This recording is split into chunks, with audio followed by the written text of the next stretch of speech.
Hello, habari za saa hizi. Kwa majina naitwa Kebe, the king of the classic melody. Ni msimuliaji wako mzuri ambaye napenda kukupa vitu vizuri. Siku ya leo nitaenda kukupa hadithi yangu. Tuanze. Naitwa Alexi. Nilikuwa peke yangu ndani ya nyumba, nikiwa nimekaa sebuleni tu najiangalizia zangu tu TV bila hata kuelewa kinachoendelea. Saa ilikuwa inasoma saa 6 usiku. Ghafla tu nilisikia mlango ukigongwa. Koko. Nilisimama, moyo ukaanza kunidunda. Nani? Niliuliza kwa sauti ya chini. Hakuna jibu. Nikajisogeza taratibu kuelekea dirishani. Nikachungulia nje, lakini sikuona mtu yeyote. Niliporudi nyuma ndipo nikasikia tena. Safari hii sauti ilikuwa karibu zaidi. Koko. Lakini haikutokea mlangoni. Ilikuwa nyuma yangu. Niligeuka kwa haraka. Hakukuwa na mtu. Jasho lilianza kunitoka.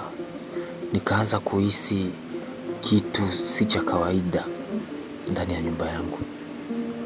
Niliamua kwenda kufunga pazia kabisa ili nisiendelee kuona giza la nje.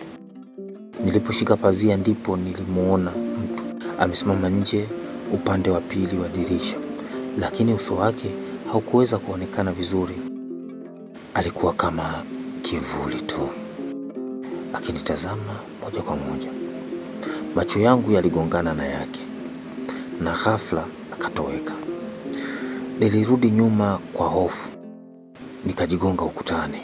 Sikuwa na ujasiri wa kuangalia tena, lakini kabla hata sijapumua vizuri, mlango wa ndani ukafunguka pole pole. Sasa sikujua ni nini kinaendelea. Nilikuwa nimefunga milango yote. Nikahakikisha mwenyewe kabisa. Nani yupo humu ndani? Nilipaza sauti.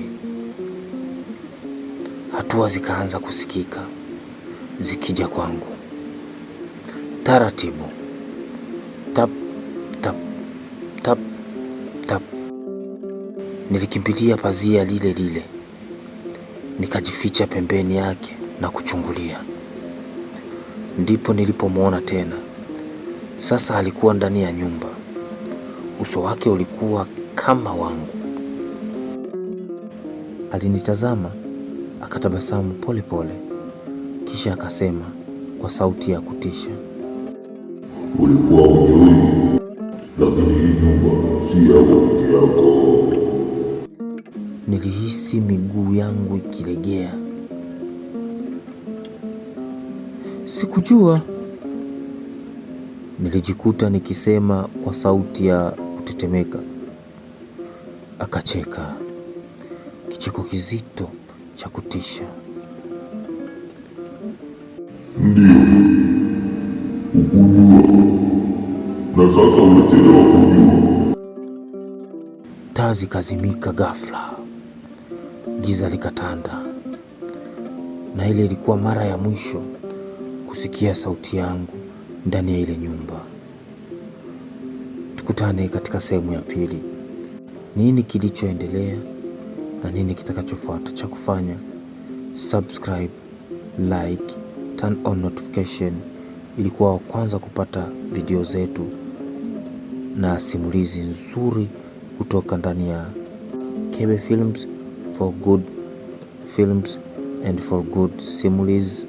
So we are together. Bwabeja sana.